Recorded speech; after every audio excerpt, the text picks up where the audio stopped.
So it happened. UFC Freedom 250 is in the history books.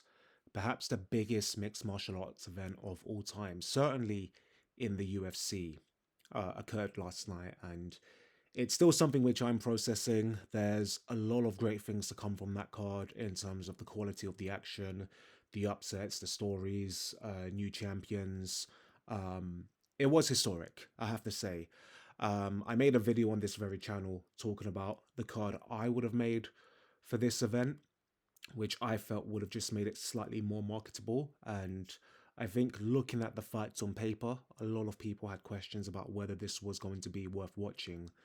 But there was no doubt about it. This was worth watching and it delivered. The action was to such a good level. There were so many things to take away from tonight, which I think we'll be speaking about certainly for the rest of the year. And in the instances of, Justin Gaethje and Cyril Gane, and maybe one or two other fights, I think we're going to be talking about these for a very, very long time. It was definitely historic. Um, Before I break this down bit by bit, I think the UFC will be really happy with this card in terms of how it played out. They put a lot of money into making this card happen on the White House. This is a card which, for them to assemble and for them to do without getting any direct return, bearing in mind they actually paid a lot of money to make this happen on the lawn of the White House, but didn't get the same financial return they would as if it was an indoor arena.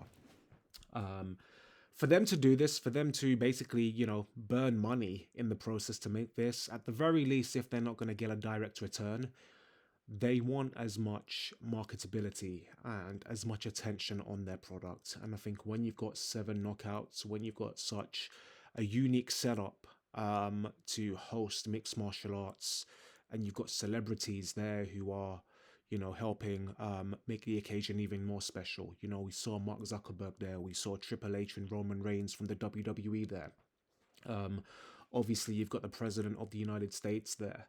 When you consider all of the engagement this will likely get on social media from the quality of the fights and the presence of several people who were there, the talking points that will come out of this, I think the UFC will feel fairly confident that even though there isn't a direct impact on their bottom line, they are going to benefit from this card in several other ways. Their social media engagement will increase. Their viewership will potentially increase for future cards. So I think they will be very pleased with this card. Um, in terms of the card itself, I didn't watch the first two fights, but fair dudes to Diego Lopes and Bo Nickal on their respective wins. Diego Lopes defeating Steve Garcia with a knockout in the second round. I think he continues to show why he is relevant in that featherweight division. I'm one of those many people who didn't think he should have fought for the title the second time against Volkanovski. But what you can't deny is Diego Lopes is a top draw featherweight and is somebody who is very relevant in this division. And he's lost twice against Volkanovski, but Volkanovski is 37 years old, and eventually, certainly you would think within the next 2 years, Volkanovski will probably retire from what has been a great career. And Diego Lopes is one of maybe 3 or 4 of these young featherweights who will be looking at that division thinking, this is my division to run. And, he is beating everybody who isn't Alexander Volkanovski. And another big win for him yesterday. And I think what's clear as well is that the UFC really has a lot of respect for this guy. They really like this guy. They book him on several big shows. They give him title fights, maybe one more time than he actually deserved. But they believe in him, and I think they also had him be backup for the lightweight title fight between Gaethje and Topuria, which is telling as well. Um, and then Bo Nickal getting the win as well against Kyle Daukaus. I think this was probably the least hyped fight of the card. What I will say is Bo Nickal continues a good trajectory in the middleweight division. I think he's, continuing to show that he is somebody with great potential. He's won all of his fights in the sport, aside from the one against Reina Dorida. I think now is probably a good time to test Bo Nickal against someone ranked in that middleweight division. So next time we hear Bo Nickal fight is announced, I'd like to think it's going to be against someone in that top 15. And then when I did start engaging with the card and watching, it was Mauricio Hufi defeating Michael Chandler with a first round TKO. So fair play to Mauricio Hufi. He is somebody who I feel is not too far from a title shot. He actually called out the winner of Topuria and Gaethje after the fight in his interview. I think that's too soon. I still think he needs to win at least two more fights, in my opinion, to get a title shot. Maybe one more fight will get him a title shot, depending who he beats. But I think in normal circumstances, for him to be getting a title shot, he needs to be filing and winning two more fights, in my opinion. But a win against Michael Chandler, even though it's a Michael Chandler who is on a losing streak, I think the fact is he's just beating the guy who is ranked. He's beating him on a big occasion, knocked him out in the first round.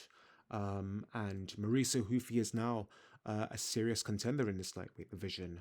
Not too long ago, people were talking about what competition is there in this lightweight division, given that Islam Makhachev has left and gone up to welterweight. Well, now you have Benoit Saint Denis, you have Mauricio Hufi, you have some of the more familiar names like Justin Gaethje, who we'll get onto later, Charles Oliveira as well, Max Holloway, Paddy Pimlet. The lightweight division for me isn't looking too bad, and I'm interested to see how far Mauricio Hufi can go in the title picture.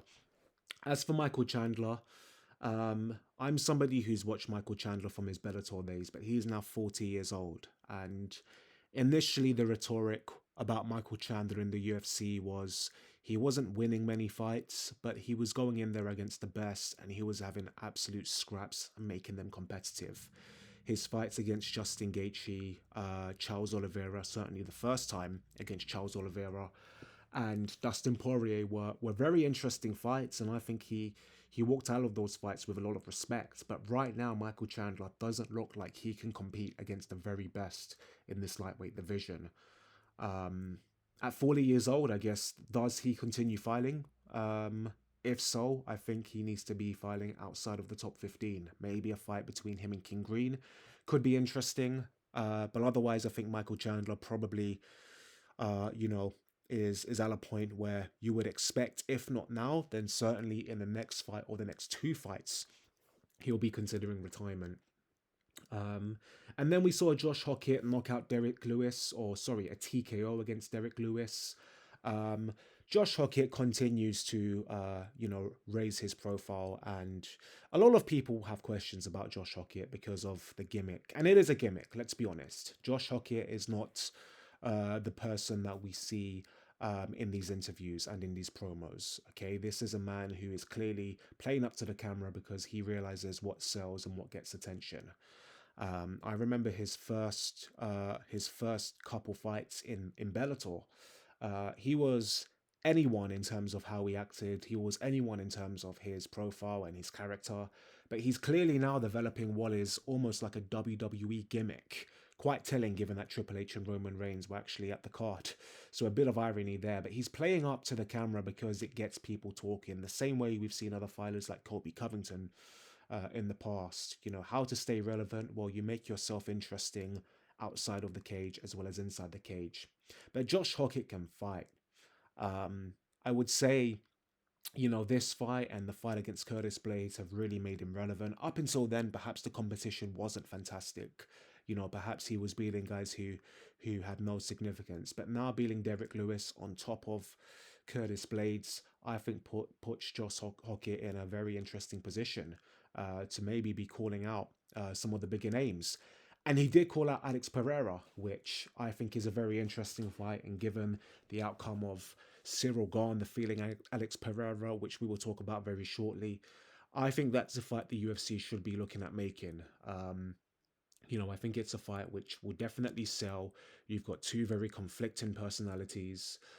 You've got two very dangerous fighters who can brawl in Josh Hokit's case, and Alex Pereira can really go out and hit someone and knock them out quite easily, as we've seen in light heavyweight. He couldn't do it against Cyril Gane. We'll get onto that very shortly. But Josh Hokit is a smaller heavyweight, and that might actually work in Pereira's favor. But the rise of Josh Hokit continues. I think this was a fight that certainly does his profile a lot of good. And it's definitely welcome to have Josh Hokit doing well in the heavyweight division, because again, this is a division which perhaps not too long ago people were saying doesn't have that much depth. Well, Josh Hokit has now won another fight against a former interim title challenger in Derek Lewis. And then we had Sean O'Malley defeating Ayman Zahabi. This was an interesting fight. I think Sean O'Malley took a few damage with some leg kicks, but in the end, his striking was too much for Zahabi. Zahabi has been on a great run, but you have to think now that he's just been beat by O'Malley at 38 years old. Zahabi might not be getting a title shot, um, which is a bit of a shame because given the run he's been on, to lose this fight, presumably, to get a title shot, he's going to have to win another 2 or 3 fights. And you just wonder in this division whether age is caught up on him, because he's put together a great one run. But like I mentioned, he's 38 years old. And there's a lot of younger guys in this division who perhaps are more deserving of a title shot. And he's just lost to one of them in Sean O'Malley. But Ayman Zahabi pull on a good fight, but I think Sean O'Malley showed why he is highly regarded by the UFC. Yes, perhaps it is because the UFC wants to keep him relevant and keep him popular, but he is still an elite bantamweight. And I think now with Sean O'Malley winning this fight, there's a genuine case for him to claim that he deserves a title shot. He's just beaten Song Yadong. He's now beaten Ayman Zahabi.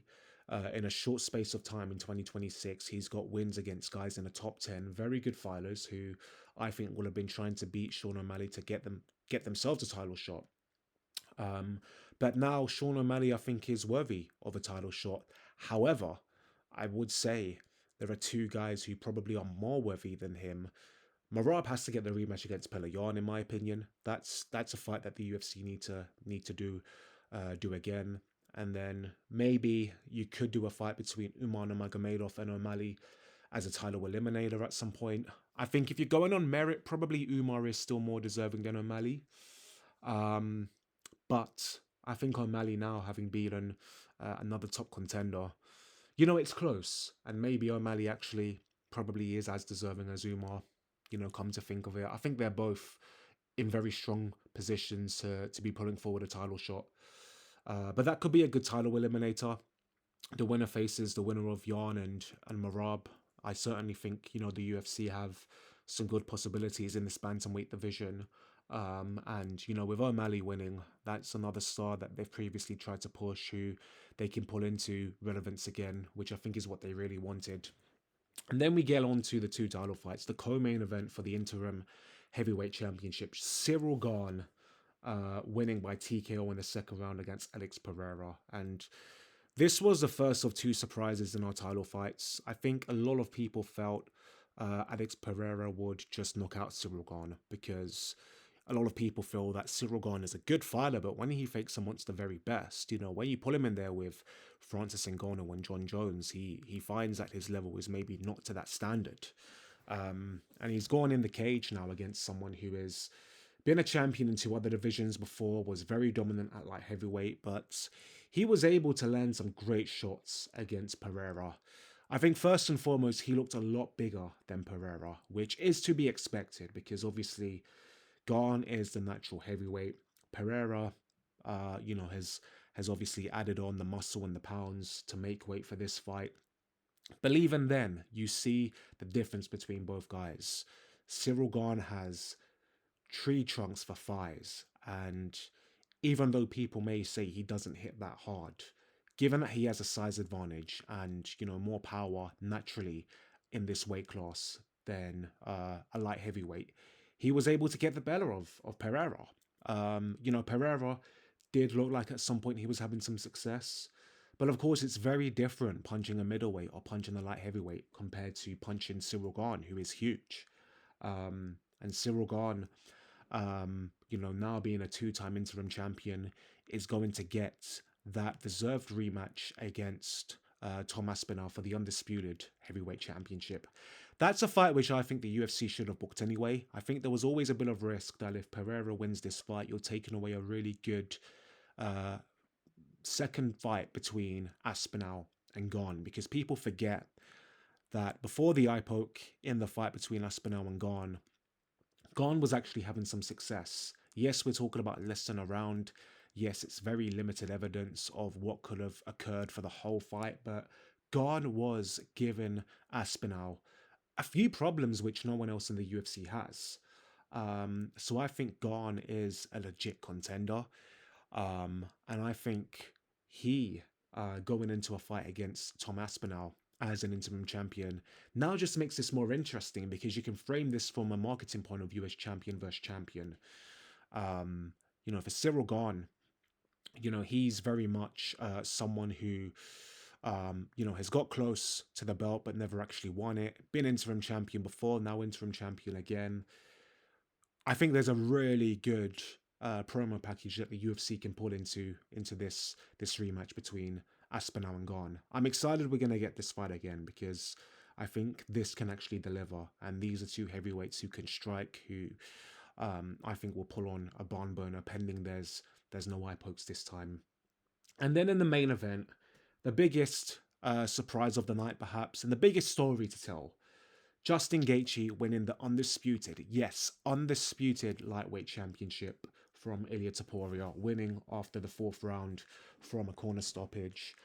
What's interesting is Justin Gaethje was doing so much damage to Topuria that after the third round, the referee actually brought in a doctor. And the doctor wanted to stop the fight, but then Mark Goddard, who is the referee, persuaded. I don't actually know if he persuaded the doctor. I think he just ignored the doctor and said, "You know what? We're gonna give this, another go. Let's get to Topuria filing." So he overturned what was a doctor stoppage after round three, but in the end, Topuria's corner stops the fight after 4 rounds. I think first and foremost, Justin Gaethje from the very first second was pulling pressure on Topuria like we've never seen. He was landing lots of shots. He was definitely earning a lot of respect. And you could see from the bruising and the blood on Topuria's face that he was being hurt like we've never seen him hurt before. This is an Ilia Topuria that a lot of people felt was invincible, but now he's just been handed his first defeat by somebody who a lot of people thought was only on this card for nepotism or only filing for the interim title at the start of the year for nepotism. But actually, Justin Gaethje has proved that he is still at 37 years of age, a very relevant lightweight contender and now undisputed champion. And it's a great story for Justin Gaethje because he's been interim champion on 2 occasions. He's fought for the undisputed belt on 2 occasions. He's never had that satisfaction of being undisputed king until now.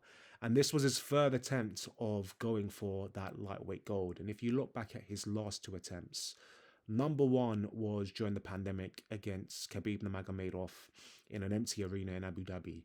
And then the second time was a title fight against Charles Oliveira, who actually missed weight, so had to vacate the title. So I kind of think, given those circumstances, in hindsight, Justin Gaethje will probably look back and think, look, I had to wait. I had to do it the hard way to become champion. But given that I've just won the title at the White House on an event which basically celebrates my country, this is the best outcome, all things considered. And it's hard not to be happy for Gaethje. Gaethje is someone who has always put on so many entertaining fights. Even fights he hasn't won have always been entertaining. I don't necessarily think Justin Gaethje is going to be a dominant champion who's going to hold on to this title for a long time. But I think just the fact we've got his name as undisputed champion alongside some of the other lightweight legends is very deserving. And I'm really excited to see what happens next. Do you do Justin Gaethje versus Arman Tsarukyan? To me, that would be the most logical thing to do because Tsarukyan is the number one contender. But then you've also got potential rematches against Oliveira, maybe against Holloway if Holloway beats Conor McGregor. You've also got, as we mentioned, Benoit Saint Denis and Mauricio Hufi. So this lightweight division is really looking interesting. As for Topuria, I guess losing this fight, particularly in the way he did, probably means there isn't going to be that super fight against Islam Makhachev. And I don't necessarily think that's a bad thing. I mean, Topuria versus Makhachev would have been fantastic, right? But Makhachev has a load of contenders at welterweight who he should be thinking about before Topuria, in my opinion. But I guess Topuria now, does he stick at lightweight? That probably would be, I suppose that would probably be, what I would expect him to do. I don't see how and why he would go up to welterweight, go up to a more stacked division where he's going to face bigger guys. Um, after being, battered the way he was against Justin Gaethje, who's one of the bigger lightweights. How is that going to pan out when you're facing the likes of Ian Gary, for example? Bigger guys who can hit hard. I just wonder whether that's something that Topuria will be having second thoughts about now. But his stock, I don't think is going to take too much of a hit because he is still very young in his career. There's a high chance we will see him with UFC gold again at some point. But that was a really unexpected outcome with Justin Gaethje becoming the undisputed lightweight champion. Congrats to him. What were your thoughts about UFC Freedom House 250? Like I said, this was a card which, on paper, maybe a couple of the fights underwhelmed, but I think in terms of action, this delivered. Certainly the fights I watched delivered.